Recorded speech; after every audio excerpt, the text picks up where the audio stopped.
doing the live stream, but we weren't live. Aquinas was asking me questions about projects and project-based learning, and I'm like, okay, Aquinas, we have to go live. So here we are. Good morning again, Aquinas. Good afternoon, Tara. It's good to see you too.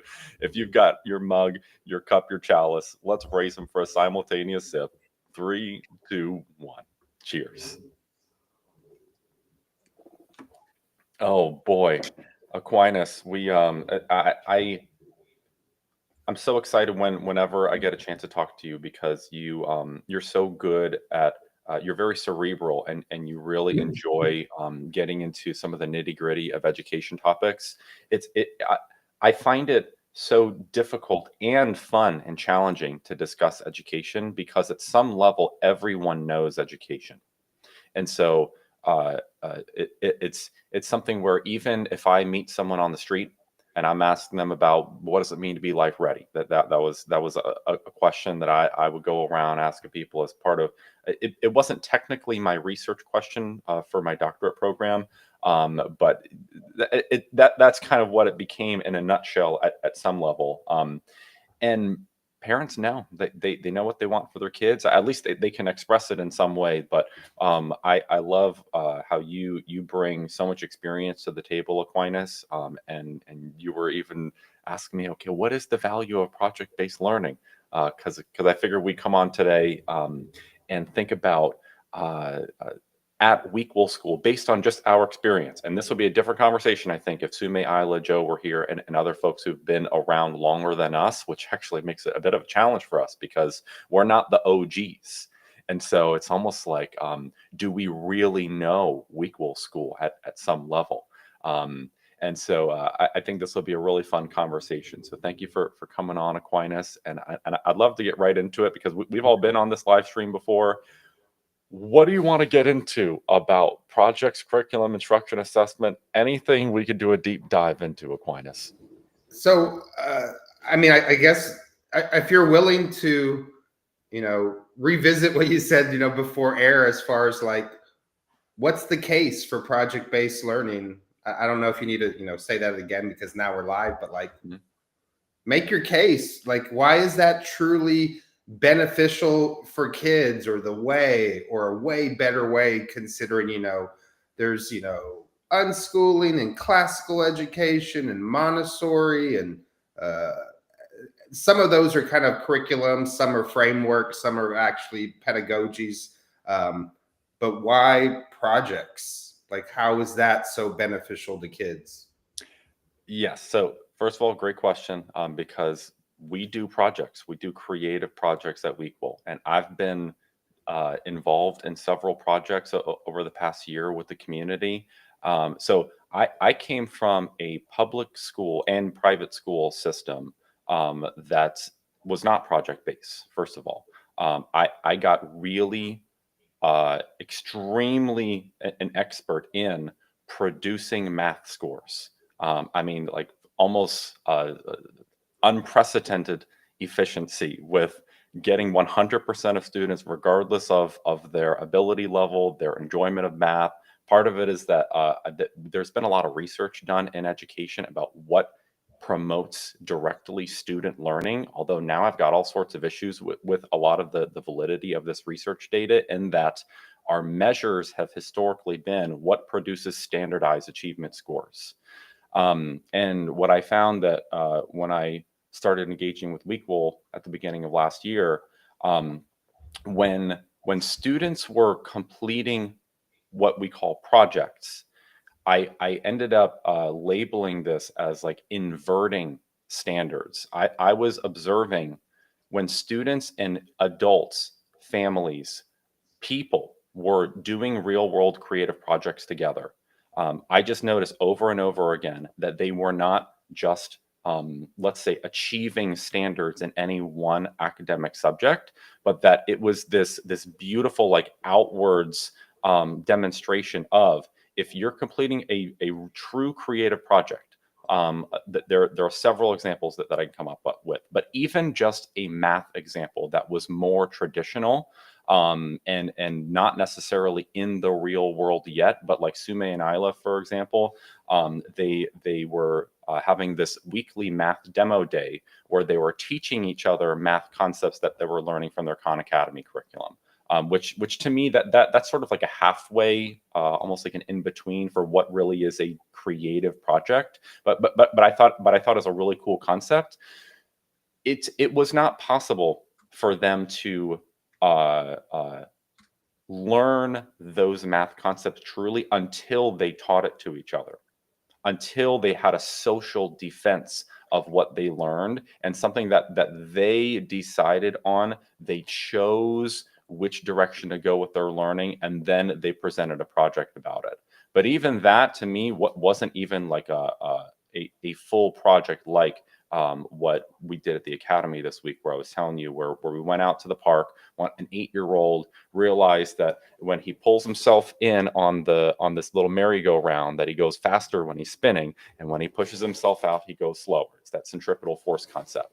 So we were designing a project together of like, okay, how could we collect some data on this and actually show what that relationship is? So we designed a research question, just basics of, okay, if I pull myself in, if I decrease my radius, how many revolution, or what's the relationship between that and how many revolutions we go around on the merry-go-round. And what I noticed, Aquinas, is that like students were not only learning how to work together, because any one student can go and do that on their own, but we had it was like 6 of us that went out to go work on this project together. We had to figure out what our roles would be. We had to learn how to be safe to do this real world experience, and then we had to learn how to collect data. Do we take video? We have this other app that can have all these outputs for creating a graph for you. Which of those things do we use? So now we're practicing our digital literacy. There's a very practical nature to it as well. There were other people on the playground. We got to make sure that we're being mindful of the folks around us. We had to. We also had these solar generators that were out collecting data. So like some kids who needed a break were kind of checking those things out. So there were these other competencies that I was seeing being demonstrated. But then now today at the academy, we're going to put all of that together to actually finish the project. And we're going to be able to demonstrate each student which, let's say, math standards and other standards, because this is related to science. There are standards of collaboration that we can look at. And to me, I can't think of a more efficient hour, or I've never experienced, other than in my own classroom when I'm like, training students with quadratic functions or derivatives in calculus. But that I have not personally seen, other than projects, more mathematical thinking in the sense that it is strategic and systematic. So this is versus something like let's say unschooling, where there's not necessarily a particular goal that everyone is working on together in a collaborative creative project, although that will happen at times depending on student interests. And then again, with traditional like training methods towards standardized tests, where it's individual people only completing individual competencies in specific individual standards at a time. And then you have to look at the validity of the assessment itself. So when I think about the assessment method of a real world project, then it's like, well, what will we be doing in the real world? Are we going to fill in bubbles? Or are we going to do real things in the real world? So there's even like face validity to something like a real world project as well. Now, these couple of projects that I've described are just 2 examples that don't, I think, fully illustrate all of the projects, but like in like 5 minutes, that it's that concept of there's more that we learn when we complete projects together than other methods that I've seen. And it's this multiplicative effect that when we put those together over time and we evolve the projects that we're doing and coupling them with other, let's say, training methods. So like if someone wants to be on their own learning something very specifically, like on Khan Academy, Duolingo, those are all cool too. But when it comes together in a way that you can socially defend through a project, and you're going through all of the 5 pillars, you are demonstrating each of what we may be calling these 7 C's. A project can do all of that from what I've seen. So I think it's very promising. I'm still learning about it. And I wouldn't say I'm an expert in project-based learning, but I have seen without fail the power of this. And I've been able to articulate it with what I've learned in education. So that's kind of like my base case, and that's not like super coherent because I'm just kind of going off the cuff here, but also it's not really off the cuff. Like I'm experiencing it. I can recall. It's not some math test that I scored from a year ago that I'm trying to remember what was written on a page. So to me, it's also in alignment with my own like theoretical orientation of what is learning. And to me, I have experiential learning as my bias, where I believe that we learn through experience. Learning is the process whereby knowledge is created through the transformation of experience. And so it's totally in alignment with what I believe what learning is. And so I love it so far. Does that answer your question? I mean, yes. I mean, definitely very elaborate. Yes, yes. I have some follow-up questions. Please. So, like again, giving the example, and I know you've at least within the framework of week will have only so many of those examples from that experience. I know you have prior ones, but going to the specific that you just shared, Jimmy, how I'm trying to think of what is the kind of fair way of phrasing this. As you're doing that stuff and you just shared with us, and I see this going on, and I see this going on, and that going on. How is that not just you going, which I agree, those things are happening, but not that they're superficial, but like I could take any one of those kids. I go to Chipotle all the time to read my books and eat my good food. I could take them to Chipotle, and depending on how I'm interacting in the whole process, you could highlight some of what you just said on my interactions, and then would you be able to say, you see, look at all the learning that's happening. And I would be thinking, come on, we're just doing stuff. Sure, there might be some light learning, but like, is that truly like gonna hold some kind of basis? And what I mean by that, going back to the centripetal and the kid realizing, I pull in this or I go out, and don't get me wrong, there is something significant about it, but is it so significant if it doesn't have kind of a, I hate to use the word, like a more instructional basis where they can go, that doesn't just apply right here. That applies when I look at these bigger objects and what's going on,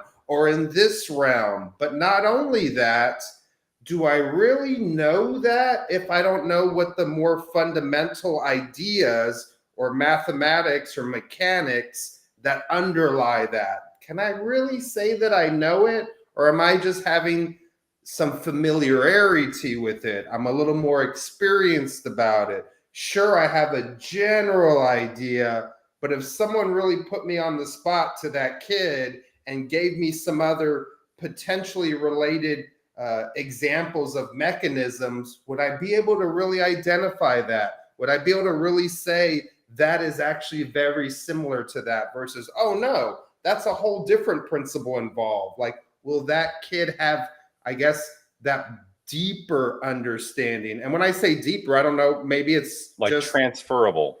Well, I mean, or is it transferable, or is that actually more like that's what a real understanding actually is? Mm-hmm. The other thing is like you got some information, but at what point does that become like knowledge? And in my mind, that's an aspect of knowing how to apply broadly, just not in that little moment of spinning around. Oh, there's so many things that you're describing in there. Okay, so absolutely fantastic question, because everyone wants to know like what is the validity and the reliability in this model.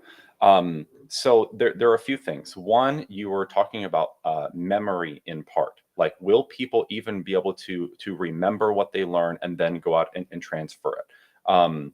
And that was only one of the things that you were sort of hinting at. But Jimmy, right quick, it wasn't that part was not memory, just to be clear, because it's not just because he's spinning around. He could remember and go on to 2 weeks later, another spinning around. It's more than memory. It's more about, in my view, like true knowledge, meaning this experience, can it be generalized in some way out into the world Yes. and be beneficial towards me? So memory's in play, but that's not exactly explaining what's happening. So there were, I think, 4 or 5 students who were involved in this project. We've had a fundamental misunderstanding or lack of understanding of objective and subjective, let's say, reasoning. So we had several young people in our program who they'll try to justify why people should do something or the way that things are supposed to be because they feel like it. And it's a very intuitive way to sort of get an idea into action. The problem is that that's not objective. Like we're not justifying our decisions to the point where we had a solar generator with a solar panel that you can angle like towards the sun, and we had a 7-year-old, and now 7-year-old. So obviously, like they're building their understanding of some of these things. Yeah, yeah. And he was saying, "Oh, well, I feel like if we tilt it, it'll maybe get more sun." And he was saying, "I feel like," and we're looking at this thing. It's connected to the solar generator that tells you what the input is. And so the kids were arguing, no, it should be tilted. Like none of them had any idea. It was the first time they'd ever seen this thing before. Every single person was saying, I feel like, I feel like. And I was like, guys, let's just try it both ways and look at the data. And so we did that, and we figured out which was the optimal angle for this solar panel to be at. And so then at this park, Calla, so Rebecca's daughter, was also saying along the entire way, "Oh, I feel like we should do this. I feel like we should do this." And it's like, okay, well, maybe we could test that. And so we did this little experiment with the centripetal force, and it was great. Calla did it as well. And then here's what happened. She was then on the swings. So we're actually getting towards the scientific method. And she was swinging on the swing.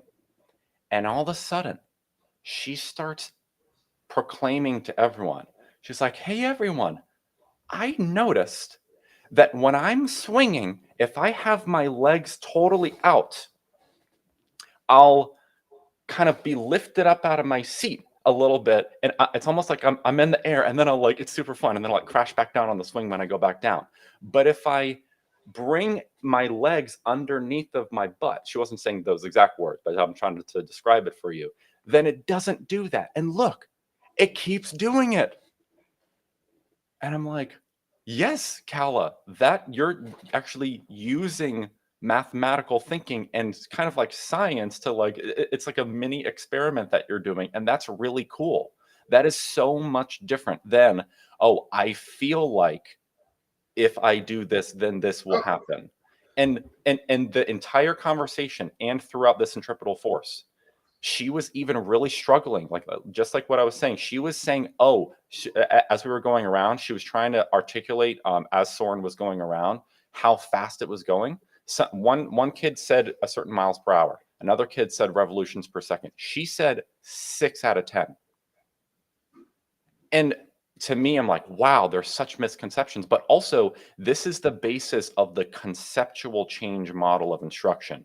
There has to be a dissatisfactory moment, and Calla is filled with dissatisfaction in her mind because she knows that she doesn't have that grounding in objective reality, and she knows her mind is like kind of all over the place because she doesn't have the foundations of mathematics in her life. And it's not even just about math itself. She knows that she thinks a lot and acts with her emotions, and part of that is she has some neurodivergent traits about her. But part of it as well is that she hasn't really practiced science, practice mathematics, and the joy that these things bring into your life, because it brings your own mind, it mends your mind and heals your heart towards this equilibrium, so that you have these pair of shoes that's not just with chaos and emotion, which are wonderful, wonderful, wonderful aspects, and needed for creativity, but also we need to bring it in with objective reality. It's this balance of order and chaos. And this only happens with what some people call like a liberal arts education, which a lot of homeschooling families they don't really fully get exposed to at a deep transferable level. And to me, it's when we do real world projects, these moments of interdisciplinary studies always come in. And it's not just we're going from school to one by one, going from math to science to music to go home. We're incorporating things this whole time. We were singing as we were walking to the park. We were counting out the number of seconds as the kid was going around the merry-go-round, and it was this cadence of like 1, 2, and to me, I'm making jokes about like directing a show, right? And so we're getting each of those topics. And so also, Aquinas, I think it depends a lot on the coach. I don't think this works without folks who understand pedagogy at some level, because projects, I think, can run the risk of moving into something where there is a lot of fun, and it's like, okay, but then what do we do with that so that we can get to a deeper and transferable understanding? But hopefully I'm illustrating real world just on my base memory. To respond to your question, I can already articulate ways that I've seen it transferred in just that one project, in just that one day. This is one project, one day, 5 students. And you don't see that in the traditional classroom. Here's our objective and our one standard for the day, and we're hopefully going to achieve that goal. And then you ask the kids a month later and they don't remember. I can tell you for sure, these kids can tell you how many revolutions each kid went around in 10 seconds. They had an emotion tied to it. It was really, really fun and exciting. They were invested in every single moment. And you have to have that emotion in order to remember anything. The brain will not remember if there's no emotion tied to it. And this was an incredibly emotional process, that I'm excited to see what they'll do today. So hopefully that's a good response. No, definitely informative. How was I going to say it? With that example, what did it get me thinking? How would you? Oh, I remember. Sorry. Now the first thing is, like you said, almost like the coach matters. Like you were a huge, in my view, with that example, a huge catalyst for everything that went on. Mm-hmm. And also, I might potentially add is, in some ways, you were the guider of this project. So, like, you were, I'm assuming this, more in tune of the possible learning opportunities as you did this. Mm-hmm. Whereas on Wequel, there's the kids just choosing, and you know how, I'm generally, not generally, I am, all about consensual learning, kind of unschooling. But at the same time, I feel like kids have to actually gain some knowledge. So going back to perhaps on the Wequel, I'm not so familiar with all the projects. Some of their projects from our perspective, as far as I don't know if it's education or learning kind of perspective, might not be so substantial, meaty, deep, which again, from my general philosophical perspective, I am fine with that, because to me, it's important to honor a child's interest and so forth. But also from a philosophical standpoint, I know how important it is for humans to gain knowledge, like actual knowledge. So going back to the Wequel projects and your example, Jimmy, you kind of made that a little bit more of a meatier, in my mind, experience or potential for a project. That doesn't necessarily entail that that's what's going to happen when an 8 or 9-year-old on the school decides to do some project. I think they will, because you'll be their coach. Oh, and So I'm happy to. Definitely happy to be that. So, are you saying that a integral component to the project base on Weequal is, or Weequal at slash care, is to have that kind of coach to help them to perhaps, and maybe in my view, a little ideally, be a little more ambitious about what they could be going after as far as project wise. personally, I think the coach is integral, and it's why the pod and having a coach in a pod has been really successful for previous pods. And I've also noticed that when students are not supported with caring people around them, there is a giant risk of exactly what you're talking about, where you can be completing all these projects. They can feel really good. They can be creative, but are you really in that like zone of proximal development where you have expertise around you, and you're making use of like this collective knowledge that humanity has, because there's an infinite amount of knowledge that anyone can get out there. You can go on ChatGPT and have an infinitely long conversation. You can get folks out there, but I don't think you can really you can navigate in a way that for some reason like Pac-Man is kind of coming to mind. Like you go and you have to actually like, eat up each of the parts, but you have to have like you as the person who's running the controller, you have to put those around. And if you had no map of the territory, and you couldn't even really see the game, and you're out in the world and you can go in any direction, and to me the coach helps ground you in reality. But it doesn't have to be an adult coach. I've seen peers be a mentor. Not necessarily. So I'm not saying that there should never be any adults involved. But let's say you, as a coach Aquinas or as Tara, if you're meeting with a student, and then one or more days a week, there's some peer coaching to further develop projects.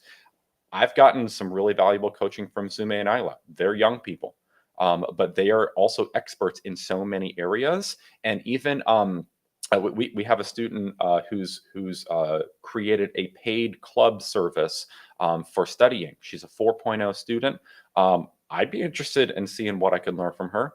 But to answer your question, I think it does. You have to have a caring, knowledgeable, competent person around you, probably someone who at least is at the level of where they have the emotional intelligence pillar, the creative intelligence pillar, and some sort of intellectual. Really, probably all of the 5 pillars. Like you have to have someone who is a guide, but who has competency and expertise with you. And I don't think we should set any of our students, at least in Weequal school. I mean, if anyone wants to go out and create project, I think that's great. But I think our program should be guaranteed and viable. So in that sense, I think the coach is crucial. I think having peer mentors and having a caring community around you is crucial, even for things like motivation. Like if no one's reading your stuff and people aren't really giving you feedback, and you could tell they're not invested, and that people are saying, "Oh, cool project," that's kind of like not. I don't think that's a good assessment and feedback loop, and it doesn't really signal that people really care. So I think the coach is important, but it doesn't have to be just from one adult expert. Gotcha. What do you think? Like do you think that someone can navigate without having a coach? Are you asking Tara or me? Well, maybe either of you. So maybe let me start with you, Tara or Tara. Um, Tara, do you sorry. think having a coach or a person with expertise in, let's say, certain areas, doesn't have to be every area, but getting partnered with a coach who knows, let's say, things, do you think that's needed in something like Weequal School? Well, it starts out with what is the goal?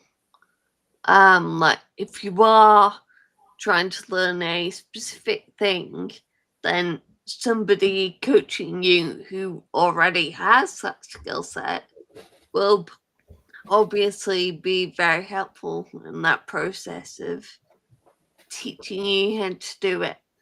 But I guess the reverse of having a coach who is an adult who doesn't know anything about what you want to learn, but they are invested in you learning about it, so they will learn alongside you as well, and you just have that kind of a guiding presence of somebody who does have more experience than you, but you're still learning the same thing at the same time. I think that could produce some valuable experiences as well. What do you think, Aquinas?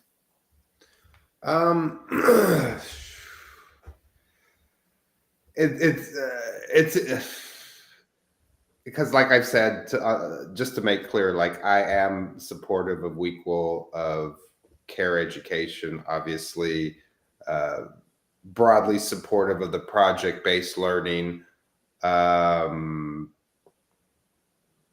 Of course, all the kids could be doing it on their own, without necessarily having a guide and a coach, and it could just be making them happy to express themselves, kind of learn about some stuff, and then the motivation and aspiration, I think is the word, will range amongst all those kids as they do that, for sure. And so the care education app / Wequel app will have that capability, is my understanding. They can just go and do that. I don't know if it's a requirement that they are in a pod, but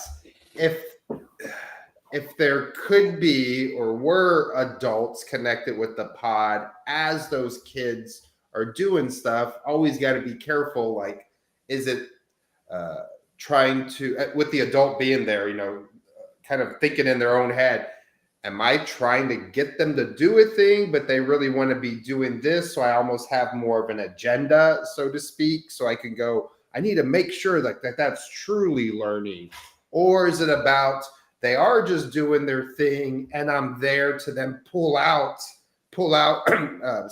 maybe highlight that there's more depth potential, and this kind of project, of course, that might be your first step. And even as I bring up this other project, I'm never saying you need to do that, but I might say, oh, I see what you gain from this project intellectually. And what I mean by that is their whatever understanding that has now been demonstrated.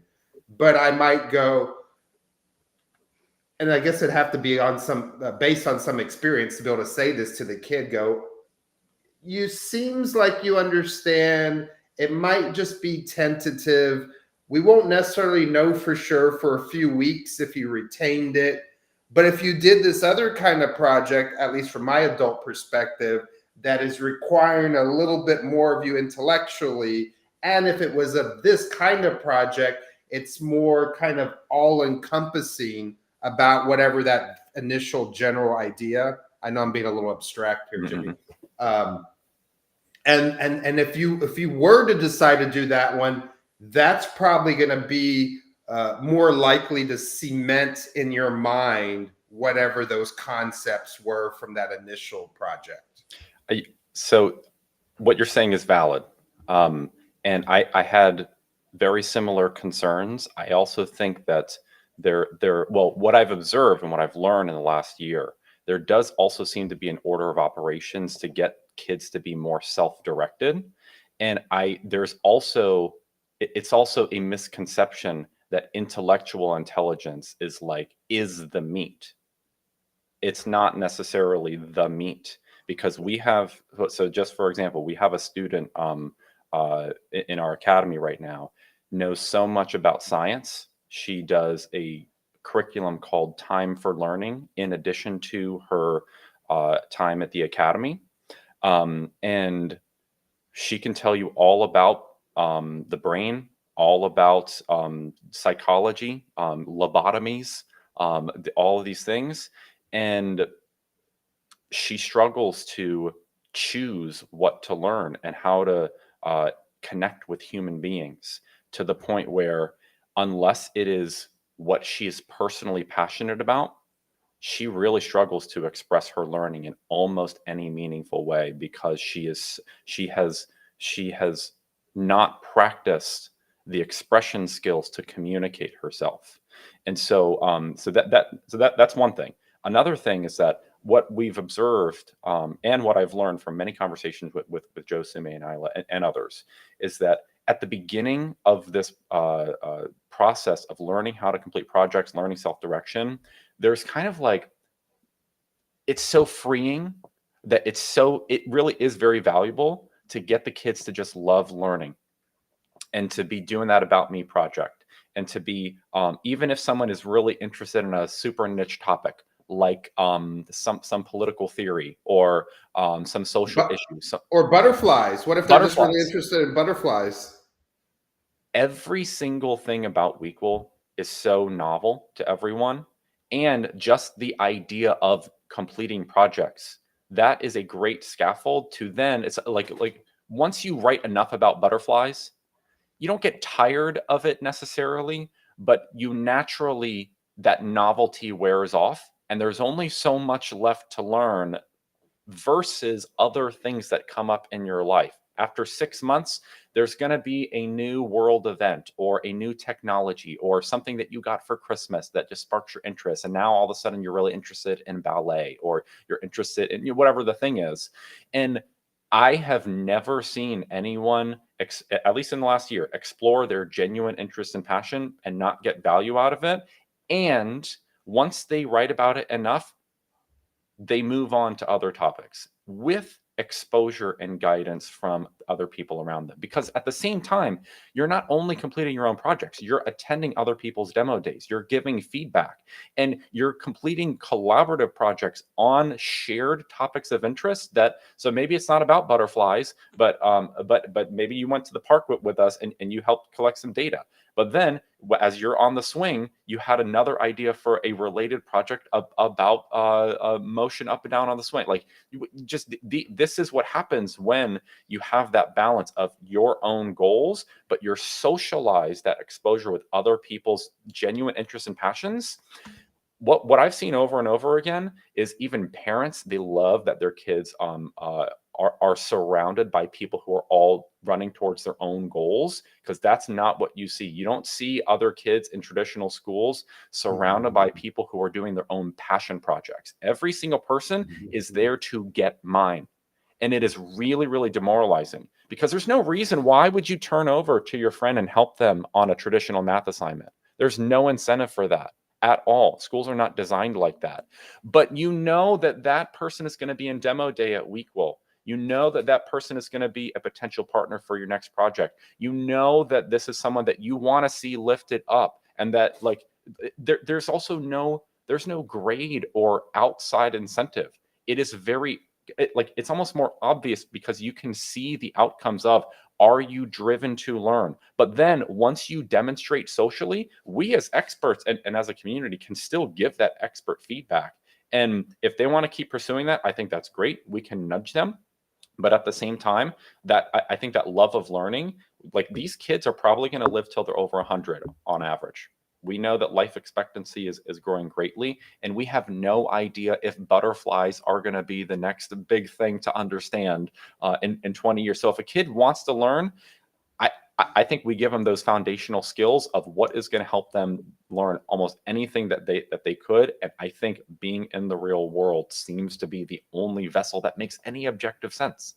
Because what else will we do other than the real world? Look at a chalkboard drawing of a car in a driver's ed class? No, go out and drive the car. Are you in an entrepreneurship class? Start a business. Don't read a textbook. I mean, yes, learn from experts, but do the thing. I mean, do you agree with that, Aquinas? Do you think we should be doing real things?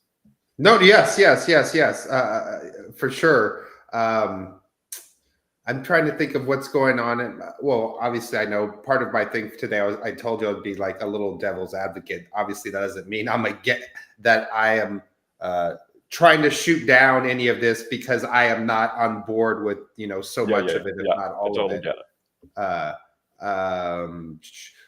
other things I was thinking about, even since the beginning of the conversation, but I took a little note of this, and we don't necessarily have to talk so much, but it was on this subject. But I was definitely reminded of it when you were talking about the projects at the beginning. You frequently were stressing potential like work, job implications, real world kind of benefits, which often, understandably, includes like eventual professional life. Like the benefits of this. At some point, they're going to have to survive on their own, their business, work somewhere, so forth. But it also got me thinking.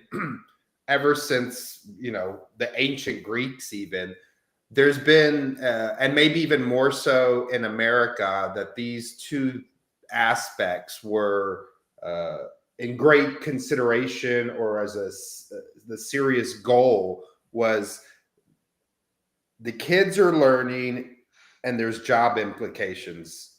The kids are learning and there's moral formation implications. Those kind of two things, at least for the last couple of 100 years, especially in America, have kind of been like, should it be more this, more that? Should either one of those? Should it be intertwined? So forth. So one, I was going to ask maybe how you think about that in relation to care education / Weequal. But I also am aware that kind of paradigm seems more explicitly applicable if the kids were on this app like 20-30 hours a week, which I don't entail that would be the case. Whereas when they're in those other environments, traditional environments, I could see why those two factors, or end goals, I'm sorry, would really be on parents' mind. Is that kind of moral formation need to be thought about as a potential customer, a parent looking at care education and Weequal? Should they be thinking about that? Should we be thinking about that? Are you already thinking about that? If you are, how are you seeing that play out on our platform? Yeah, that's a good question. So when I was developing the care learning framework as part of my doctorate program, it wasn't directed at any one instructional methodology like the project-based learning approach or any method. It was more about the core values that underpin, let's say, what is currently known about optimal learning, and this also coupled with the social constructive a social construction of what is important to us universally as a society for the future of potential collaboration standards. But it wasn't, I wasn't thinking about project-based learning. I wasn't thinking about any particular assessment method other than what out of all that is known about assessment, about instruction, concepts like feedback, like we know we need feedback loops. We know we need valid and reliable feedback mechanisms.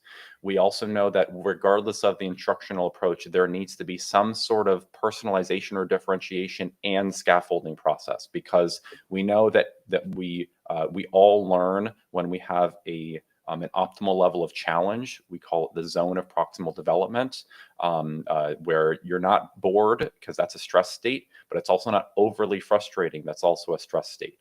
But we want some sort of good balance between those two things.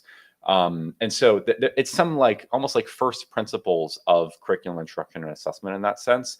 But then Weequal actually has a more specific process that the Weequal family and others, even around the world, have found, like the weekly process, completing projects, the social defense and demo days, certain ways of giving feedback, certain ways of engaging online. Those are more specific than what care education was designed for, which is why I think it's cool to think about the relationship between those two entities, in the sense that care education is almost looking at this model and validating it from principles. And yet care education can be applied to, let's say you have a Montessori school. Let's say you have an outdoor learning school. Let's say you have an academy that has a certain instructional methodology. That if you have these core principles and you have caring educators who are demonstrating certain competencies as well, I think technically we can get students to become life ready in any of those ways. So in that sense, CARE provides this umbrella. And then also there was something else that you mentioned that's now escaping me. And The moral formation. A lot of times, the goals of schools, of all schools throughout history, is emphasis on, again, whatever was the dominant ideology of the time as the basis for this, was great consideration for the moral character formation of the kids in school. And what I had asked is that something that really has to be thought about so much, considering ours isn't exactly a school in this, primarily in the sense that it's very unlikely, I think, that our students will be like 20 to 30 hours a week doing some stuff on our app. I could be wrong, but I'm saying if it's not that kind of, at least in my mind, greater time amount, does that kind of even preclude having to think so much on the character formation part? Or if it doesn't, how do you think about it? So there are a couple things there. One is that I think the time on the app is like, I don't know if that's a great measure, because, for example, would the project that we did at the academy that I was describing, is that on the app? No. Okay. And the idea as well, like, even when we in Secret Scholars Academy or all across the app, the idea is not that we spend our time texting each other and always writing projects, but that we're doing real world projects. So this live stream, for example, is a project. I mean, it's new, it's useful. It's also extremely continuous and lengthy. I mean, it's a multi-week, multi-day thing that is documenting, in some sense, my life, Tara's life, other people's lives, and it's providing some of that through line and consistency so that other people can see our story. That's an amazing project in and of itself.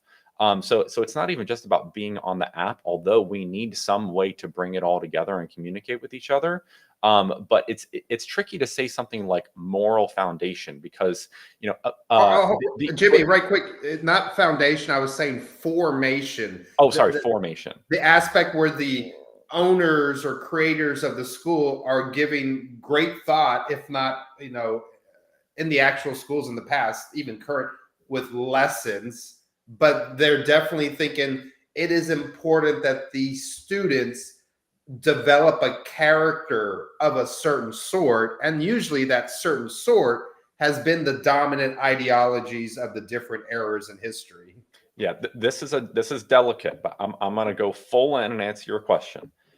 American public education was absolutely proudly created to teach goodness, let's say, moral formation, but particularly an Americanized version of what it means to be virtuous.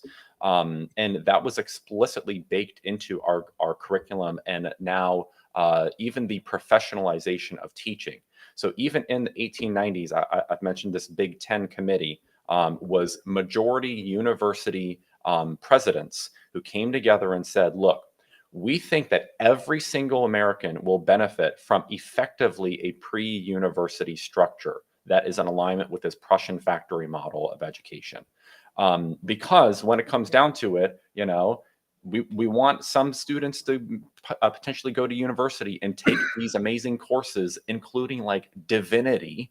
But even if they don't go to university, it's still going to be good for everyone, even if you're just out in the real world doing real work after high school. But that already imprinted a very specific idea of what moral character is, and that didn't come from the people, and this is where I think CARE is different, because when you have only wealthy white men determining curriculum, it leaves out the majority of human beings in an entire country. That can never be valid. That can never be valid because it is so obviously coming from a certain group. And now we have just never stopped that train, to the point where our existing standards are not that much different from what they were in the 1890s. We actually stopped teaching even more of those real world skills. Like there were practical skills that were suggested by this committee of 10, of having like vocational training, even like agriculture, those were ideas, and those got completely removed from all public education starting like basically after Sputnik in 1957. We basically said nope, nope, nope, it's a matter of national defense, more math, more science, more reading. And then standards movement of the 1980s, No Child Left Behind. We kind of know the rest of it. And we've just removed more and more humanity and more about what we actually know about what humans need to thrive. Even like at the level of mitochondria, we know more and more that what we put into our bodies, how we interact with people, how much meaning we have, how much purpose we have. Do we have meaningful relationships? Are we do we have any choice and agency over our life? Do we have hope? All of these things contribute to healthy minds and hearts, but also healthy organizations. When we have communities, we have measures of things like social trust. David Brooks has a lot of great work on this with his work with Weavers. You can actually measure levels of social trust, and we know that we are decreasing in that, and at the same time we're decreasing in levels of traditional student achievement as well with our math, but like in our PISA scores and our other standardized test measures. Why is that? And my personal argument is we have not stopped this traditional method model, and we don't have curriculum that comes from the people.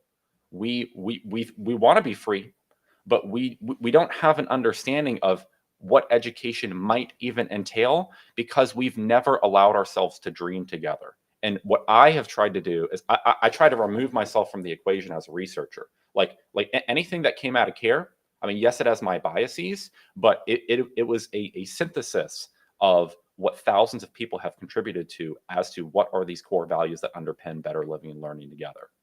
And so I'm excited about it, and hopefully, like I'm navigating this very delicate issue of deep curriculum, because I also believe that there should be a common understanding in some curriculum that other people can understand. And in that sense, it is, in some sense, this deductive approach after we've inductively built this collectively owned conception of what good, bad, right, wrong, and what should we teach, because we have to have some standards. We can't have chaos. We know that doesn't work either. I'm doing some of this authentic process justice, but I also don't know. So I'm trying to tread really lightly. And even me sharing this all with you, someone could pick it apart and be like, "Oh, well, how is that any different from other white people?" So I don't know. Does that answer your question, Aquinas? Well, right quick, Jimmy. I would never do objections like other white people. I mean, I know you're kind of joking, but like, yeah. I don't have any of that kind of tribalism, collectivism outlook at all on people. But one thing, I mean, I appreciate everything you said, but I hope you don't mind me saying you didn't. I mean, it sounded like you were explaining some of like past stuff, but on the actual question of how you think about it in relation on the moral formation or character formation, which obviously I think we both agree entails a certain, morality in the sense like the parents thinking about that for their kids. I'm going to put this in there here because again, I'm not sure what you said. The way I interpret is you were kind of just sharing some of what had gone on. And when you talked about it needs to rise up from the people, I'm also thinking, well, amongst a big enough group of people, there's going to be different views on what are proper character formation according to their own values. Mm-hmm. But if you don't mind me interjecting on this little part, because it doesn't seem like there's explicit goal of that in some way for the school, which I think is okay. I feel like the likely way that there might be any implications for that from all of us staff will just be how we interact with each other and the kids and how that is seen, So we all have probably different worldviews, politics, whatever, but they and us will see, are we interacting civilly? Are we assuming the best on intentions? Are we patient with questions? We're not condescending. You know, like it'll be our behavior that kind of demonstrates some of our own morality, and to whatever extent the kids interact with us and maybe kind of are more explicitly aware of those interactions, they will just kind of get the understanding, ideally explicit, but explicit, but maybe sometimes implicit, of this is a certain kind of culture that we're in. And as we've navigated and seen the adults primarily, because I think we set the tone, this is kind of appropriate behavior amongst all of us. So again, their parents and even us might have different fundamental moralities, but if the interactions are going on in a way where everyone, regardless of those differences, can go, that's healthy, that's right for my kid, that's fair for my kid, then maybe that's the extent that we are having to think about this kind of character or potential character formation amongst our students. I personally have observed with 100% consistency that people who demonstrate curiosity and compassion, this concept of care, have better life and learning outcomes in truly every single way. And I've taught thousands of students and have observed time and time again that the contrapositive of that is also true.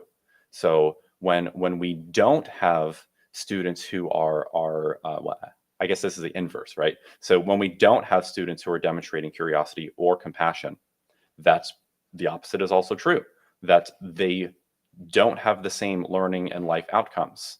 And it's come to a point where, like, I do have more passion about things like developing morality and character. And to me, like that, I don't think there's anything wrong with that, because I've observed just countless parents, families, educators, leaders, desperate for some sort of anchor or foundation or a new standard of care that doesn't exist. But kind of what you're saying, when we see and experience the culture, it is obvious. We know when that beautiful magic of collaborative, rigorous learning is happening. And I'm trying to articulate, like, and analyze what is that and how can it be, like, developed in a way that like can almost become professionalized, which is also a really controversial thing to say. Like, how do you professionalize behavior and ethos? I don't even know if I'm using the right words for some of that, because it's so incredibly controversial. And yet schools already do it. We already have codes of conduct. We already have a vision of what a graduate is. And basically what we do right now as a public education system is do whatever it takes to force compliance toward this vision. That is so horrifically oppressive. That's so bad. That's so bad. And then you observe what happens. Students can milk bomb their classrooms, bring knives to school, get suspended for a day or two, or not, vape in the bathrooms, punch their teacher in the gut if they're pregnant. I'm not kidding. And then go back to class with a piece of candy. And then teachers are leaving in droves, and so are administrators, to the point where my own friends are having panic attacks and new types of disorders that can't be explained. It's absolutely horrific. It's blowing my mind. And let's just care. Like, hopefully, like I don't even know if I'm being coherent about this because like it's such a gargantuan issue, but it's also something where the word moral formation and we're gonna have to wrap it up here because I have to go to the academy. Part of it is the vocabulary that you're using. It sounds like you are very well read on the concept of moral formation. Well, And I mean, it could be character development. The main thing is, again, looking at historically, when the elites were starting the schools and trying to get the parents on board, but also talking to the other elites who, generally ran societies over, up until, I mean, even in America, up until maybe 100 years ago or so forth. But their thinking, even for their own kids, but also for the other kids, let's call them, was about their character development. I keep using the phrase moral formation, but they're thinking of how the character of their kids develop. That was of utmost importance, along with fluctuating at different eras, the prospects of work. Like, as my kid is in school, they're thinking, are they going to develop healthy character according to whatever their standards were? Mhm. And is it likely, because especially entrepreneurship wasn't common through all those eras, are they going to be able to get a job? Are they going to be able to work? So it's been those kind of two things that have been of utmost importance throughout the centuries amongst the parents. And But what I that's why think I I was would end bringing on, it up. Aquinas, is I think there are validity issues with some of these labels. I think using a term like moral formation, character development, they're so emotional because they're rooted in such deep oppression. It's almost impossible to even discuss it because as soon as you start talking about that, it's like, oh well, don't tell my kid what to do.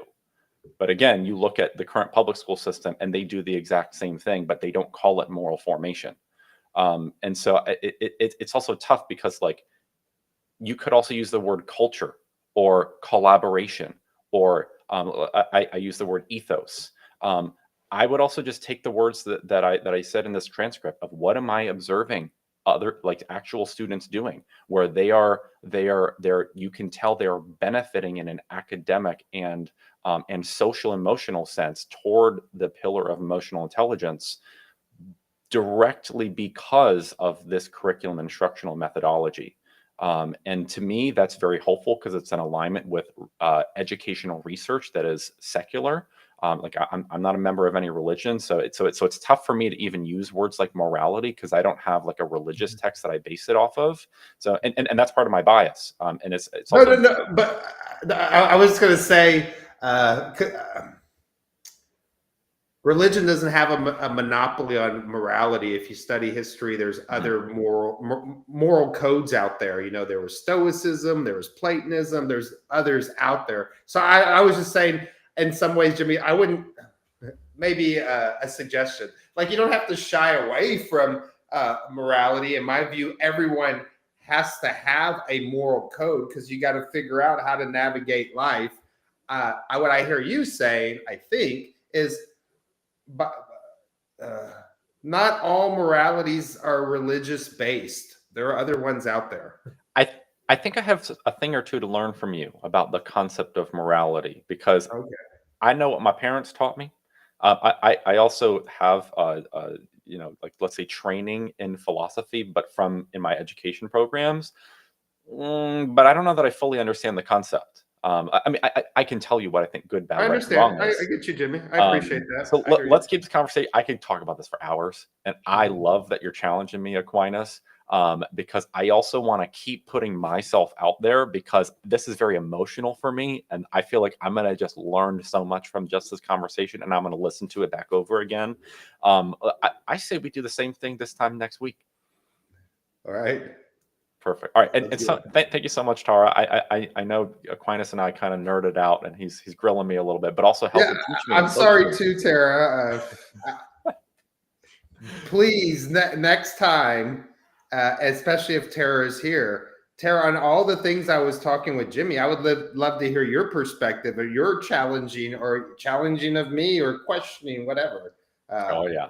Well, and so we'll yeah. and we'll I'm be sorry meeting. too, because Jimmy and I were really kind of going. I'm sorry, Tara. No worries.